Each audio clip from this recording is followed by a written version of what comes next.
비교 때문에 괴로운 마음 다스리기. 요즘 남과 나를 자꾸 비교하게 되시나요? 예전엔 그러지 않았는데 말입니다. 나이가 들수록 더 그런 것 같습니다. 옆집 누구는 자식이 잘 됐다더라. 누구는 손주를 벌써 봤다더라. 누구는 건강하게 여행 다닌다더라. 들으면 그냥 좋은 일인데 왜 마음 한구석이 불편할까요? 그 불편함이 어디서 오는지 오늘은 그 이야기를 조용히 나눠보려 합니다. 얼마 전 한 분을 만났습니다. 70 중반 되신 분인데 얼굴에 피곤함이 가득했습니다. 처음엔 건강이 안 좋으신가 싶었는데 그게 아니었습니다. 말씀을 듣다 보니 그분은 자식 이야기를 하며 힘들어 하셨습니다. 큰아들은 작은 회사를 다니고 작은아들은 사업이 잘 안 된다고 했습니다. 그런데 문제는 그게 아니었습니다. 친구들 만나면 자식 자랑이 쏟아져요. 누구 아들은 대기업 임원이고 누구 딸은 의사래요. 누구는 외국에서 산대요. 나는 그냥 듣고만 있어요. 말이 안 나와요. 그분의 목소리가 점점 작아졌습니다. 우리 애들이 못난 건 아닌데, 성실하게 살고 있는데, 그냥 내가 부끄러워지더라고요. 친구들 앞에서. 그리고 이렇게 덧붙이셨습니다. 요즘엔 친구들 만나는 게 두려워요. 모임 날짜가 다가오면 핑계를 대고 싶어져요. 그 말을 들으면서 저는 한동안 아무 말도 하지 못했습니다. 그분의 아들들이 문제가 아니라는 걸 그분도 알고 계셨으니까요. 아들들은 각자 자기 삶을 살고 있었습니다. 다만 비교당하는 자리가 너무 괴로웠던 겁니다. 친구들이 나쁜 사람들이어서가 아닙니다. 그저 사람들이 모이면 자연스럽게 나오는 이야기들. 그 이야기들 속에서 자신만 초라하게 느껴졌던 겁니다. 우리는 평생 비교 속에서 살아왔습니다. 어릴 땐 성적으로, 젊어선 직업으로, 중년엔 재산으로, 그리고 이제는 자식으로, 건강으로, 노후로. 비교의 대상만 바뀌었을 뿐 비교 자체는 멈추지 않습니다. 어쩌면 우리는 비교 없이 사는 법을 배운 적이 없는지도 모릅니다. 학교에서도 직장에서도 가정에서도 항상 누군가와 비교당하며 살았으니까요. 더 슬픈 건 이제 와서 뭘 바꿀 수도 없다는 거죠. 성적은 이미 지나갔고 직장은 이미 그만뒀고 자식은 이미 컸고 몸은 이미 늙었습니다. 젊었을 땐 앞으로 더 잘하면 돼 하는 위안이라도 있었습니다. 하지만 이제는 그 위안마저 없습니다. 그러니 비교는 더 괴롭습니다. 이제 와서 어쩌란 말인가 하는 무력감이 함께 오니까요. 그런데 이상한 일입니다. 비교할 때 우리는 항상 나보다 나은 사람만 봅니다. 나보다 못한 사람은 비교 대상이 아닙니다. 자식 잘된 친구는 눈에 들어오는데 자식 때문에 고생하는 친구는 눈에 안 들어옵니다. 건강하게 여행 다니는 사람은 보이는데 병원 다니는 사람은 안 보입니다. 왜 그럴까요? 비교는 사실 현실 확인이 아니라 마음의 불안에서 오는 것이기 때문입니다. 나는 괜찮은 사람인가 하는 불안. 나는 쓸모 있는 사람인가 하는 불안. 나는 잘 살아온 사람인가 하는 불안.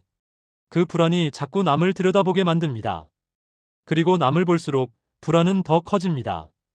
비교는 답을 주지 않습니다. 비교는 다만 질문만 늘어놓을 뿐입니다. 왜 나는 저렇게 못 살았을까? 왜 우리 자식은 저만큼 안 될까? 왜 나만 이렇게 늙어 보일까? 대답 없는 질문들이 마음속에 쌓입니다. 그리고 그 질문들이 우리를 지치게 합니다. 그리스 철학자 에픽테토스는 이런 말을 했습니다. 이 말은 이런 뜻일지도 모릅니다. 남의 삶은 내가 어찌할 수 없는 것이고 내 자식의 인생도 온전히 내 것이 아니며 이미 지나간 시간은 되돌릴 수 없다는 것. 그러니 거기에 마음을 쓰지 말라는 게 아니라 거기에 마음을 빼앗기지 말라는 뜻이 아닐까요? 내가 바꿀 수 없는 것들과 나를 비교하며 괴로워하지 말라는. 그런데 이게 말처럼 쉽지 않습니다.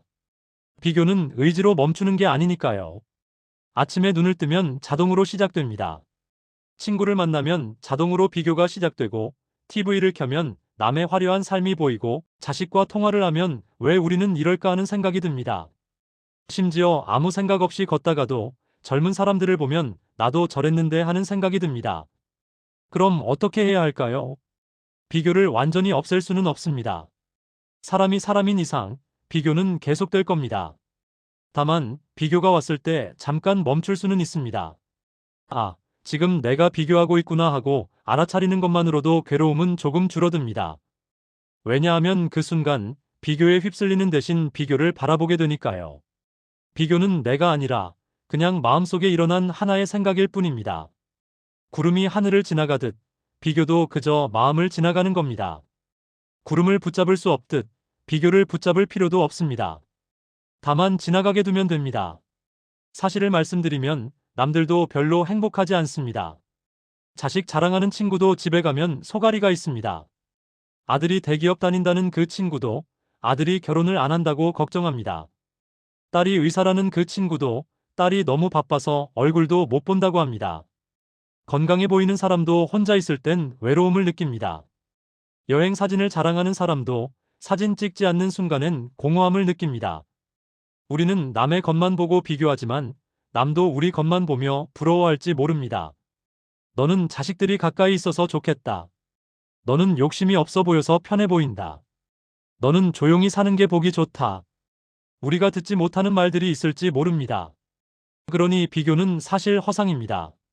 남의 삶은 우리가 보는 것보다 훨씬 복잡하고 우리 삶도 남이 보는 것보다 훨씬 많은 의미를 담고 있습니다. 진짜 삶은 비교 속에 없습니다. 비교를 멈췄을 때 비로소 보이는 것들이 있습니다. 오늘 아침 마신 따뜻한 차 한 잔. 그 차를 마시며 창밖을 바라보던 그 잠깐의 고요함. 창밖으로 보이는 겨울 하늘. 하늘에 떠 있는 구름 한 조각. 아직 건강하게 걸을 수 있는 이 다리. 오늘도 밥을 지을 수 있는 이 손. 전화기 너머로 들려오는 자식의 목소리. 비록 자주는 아니지만 가끔 찾아와 앉아있는 그 시간. 이런 것들은 남과 비교할 수 없는 오직 나만의 것입니다. 화려하지 않아도 대단하지 않아도 그것들은 내 삶을 이루는 소중한 조각들입니다. 그리고 이런 것들이 모여서 삶이 됩니다. 비교는 나를 남의 기준으로 재는 일입니다. 하지만 내 삶은 남의 잣대로 잴 수 없습니다. 각자의 무게가 다르고 각자의 모양이 다르고 각자의 빛깔이 다르니까요. 누구는 큰 나무처럼 살고 누구는 작은 풀꽃처럼 삽니다. 큰 나무가 풀꽃보다 나은 건 아닙니다. 그저 다를 뿐입니다. 통제할 수 없는 것에 마음을 쓰지 말라는 말은 결국 이런 뜻이 아닐까요? 내가 바꿀 수 없는 남의 삶 대신 내가 살 수 있는 오늘의 마음을 두라는. 남이 어떻게 사는지보다 나는 지금 어떻게 살고 있는지를 보라는. 남의 화려함보다 내 삶의 작은 따뜻함을 느끼라는. 비교에서 벗어난다는 건 남을 무시하는 게 아닙니다. 남의 행복을 부정하는 것도 아닙니다. 그저 내 마음을 남에게 빼앗기지 않는 겁니다. 내 마음의 주인은 남이 아니라 나니까요. 그리고 내 마음이 고요할 때 비로소 내 삶이 보입니다. 비교 속에서는 보이지 않던 것들이 보입니다. 내가 가진 것, 내가 누리는 것, 내가 할 수 있는 것들이 보입니다. 비교는 우리에게 부족함만 보여주지만 고요함은 우리에게 충분함을 보여줍니다. 비교는 평생 사라지지 않을 겁니다. 그건 어쩔 수 없는 일입니다. 사람이 사는 곳엔 항상 비교가 있습니다. 다만 비교가 왔을 때 그걸 알아차릴 수는 있습니다. 아, 지금 내가 비교하고 있구나. 지금 내 마음이 불편한 건 비교 때문이구나. 그리고 잠깐 멈출 수 있습니다. 숨을 한번 들이쉬고 내쉬고. 그것만으로도 충분합니다. 비교에서 완전히 자유로워질 필요는 없습니다. 그런 경지에 이를 필요도 없습니다.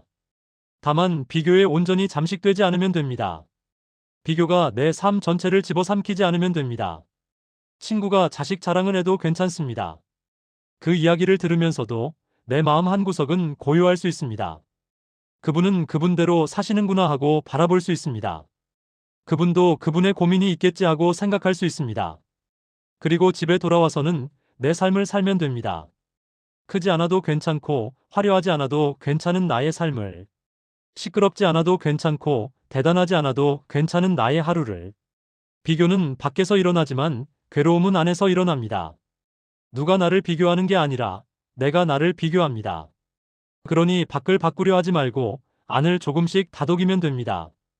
괜찮다, 이 정도면 괜찮다 하고, 충분하다, 이만하면 충분하다 하고.